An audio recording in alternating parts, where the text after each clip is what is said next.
So you've done your interviews, you've spent hours in pre-prep, you've delivered a presentation, you've absolutely smashed it, you've been given the heads up an offer's coming, then the phone rings, the offer comes in, and it's well under what you expected. You've been lowballed, and you probably feel pretty sick about it. But what now?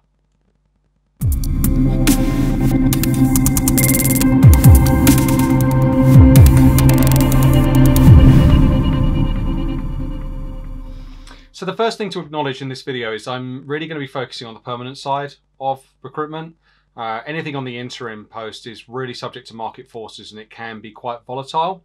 When it comes to permanent recruitment though, there are some things we take from the financial crisis and sort of apply to the thinking here and recognize that some businesses will take a strategy of taking advantage of the market, and there are a lot of people applying for their jobs that are highly skilled, using it as an opportunity to push down on salaries. This strategy is quite short-sighted.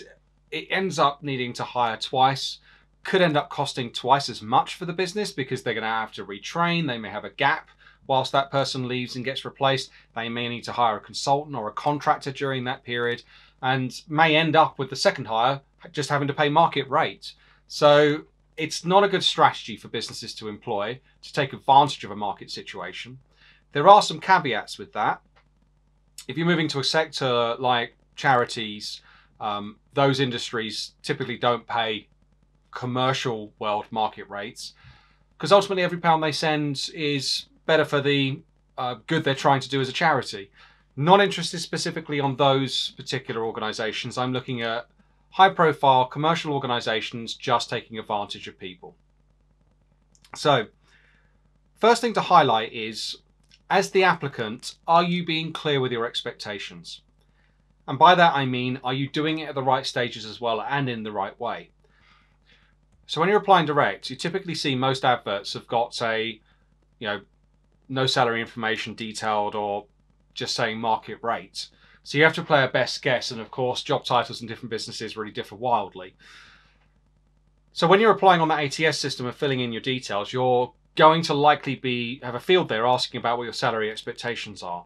We have the same with our own CRM system when people apply to vacancies that we have hosted. And it's amazing just the amount of times that salary expectation box is allegedly filled in by accident with the wrong information.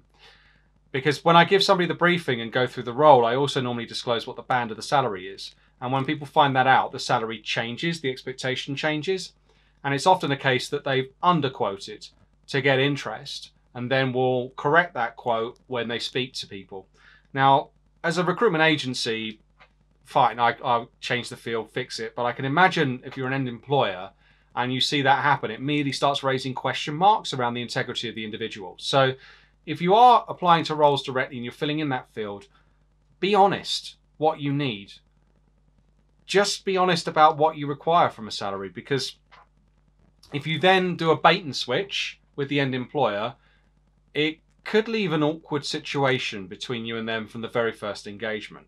Now, if you don't fill in that field and they don't ask the question on initial engagement, you've then got to work out when's best to address it. And I would say, if they haven't asked the question and you haven't put forward the information, do it before first interview. Make sure there's clarity around what your salary expectation is. But the best way to do this isn't to just turn around and go, I want this, will you pay this? It's more a case of treading carefully around it. And the way I suggest this is, it's fantastic. I'd love to come and meet you guys. But before I confirm this meeting, can I just confirm I'm looking for this salary? Is that within the bracket that's available for this role? You'll get a yes or no answer. But at least you know you're not wasting your time, and more importantly also not wasting their time going ahead for a vacancy when they can't possibly afford you if you happen to sit way outside that salary bracket.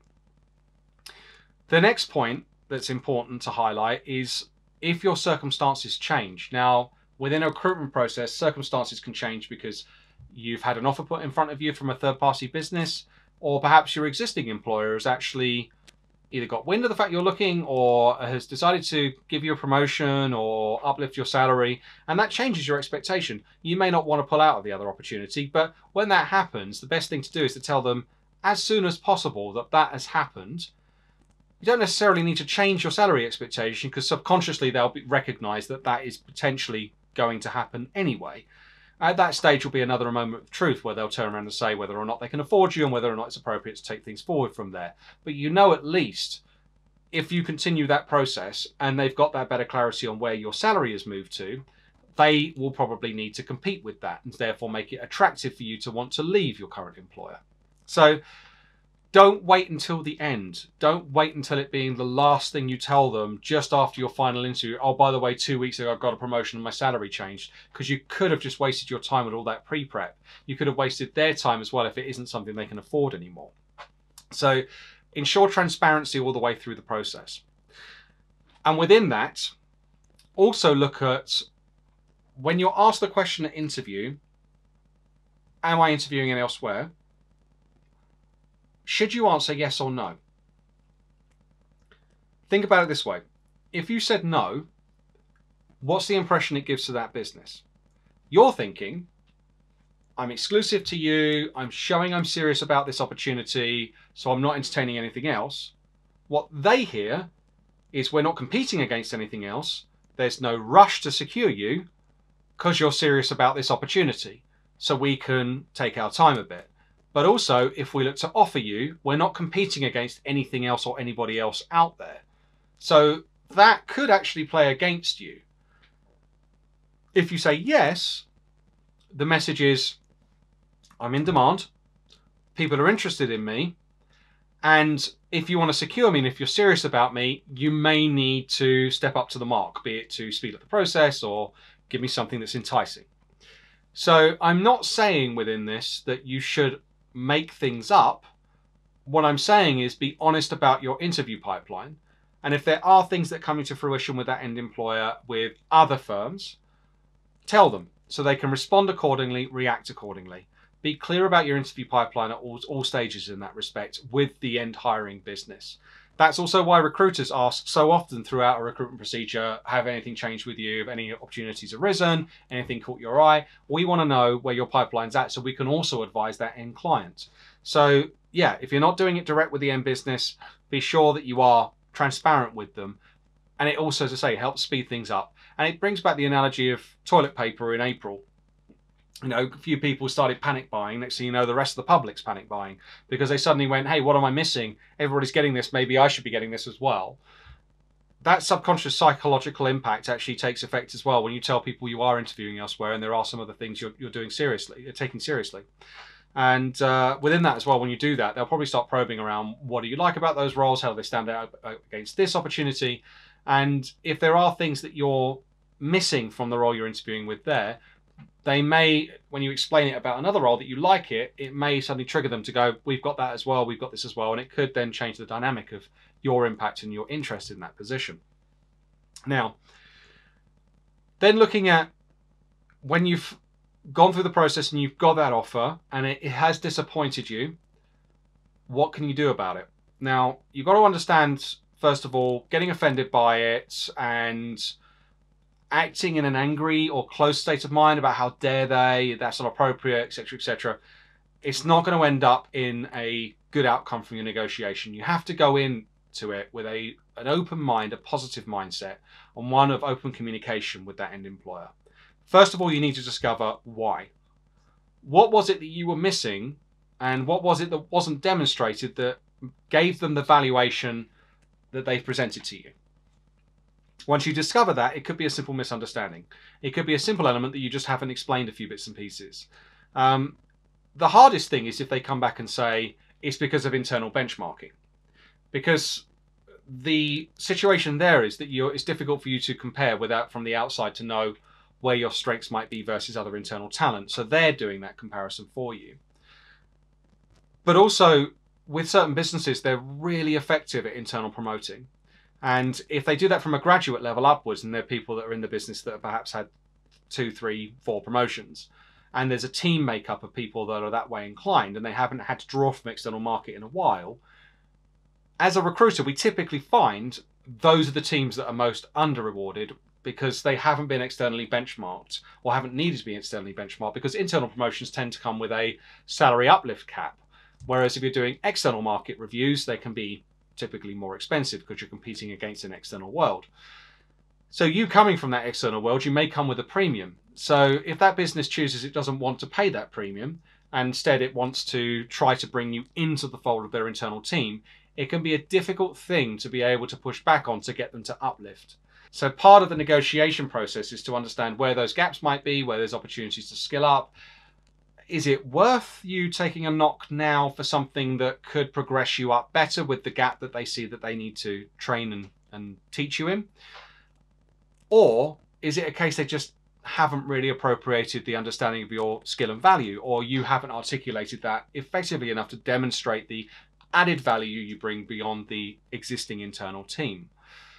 So it's important to have the open dialogue in the negotiation to understand where they're coming from and be able to then put your points across, but in as positive a way as possible. And when it comes to drawing the bottom line in the negotiation, you want to be using positive language. You want to be talking about, you know, I am genuinely thrilled about having an offer from you guys. I would love to be joining you. With the offer that's there right now, unfortunately, I can't make things work. What I would need to see it to be is X. But I'll tell you now, if you can make that happen, if you can give me that, then I will shut down my other processes and you have my verbal acceptance now. So can we make that work? They may then say they'll go away and think about it and come back to you. But what you've done is you've given a really clear mandate. The fact that you're bought in and excited and wanting to join the business, they have a really clear understanding of what they've got to do to make that happen. And the fact that if they do it, there's no ifs, ands or buts. You are going to commit to them. So use that kind of assertive, positive language in your negotiation.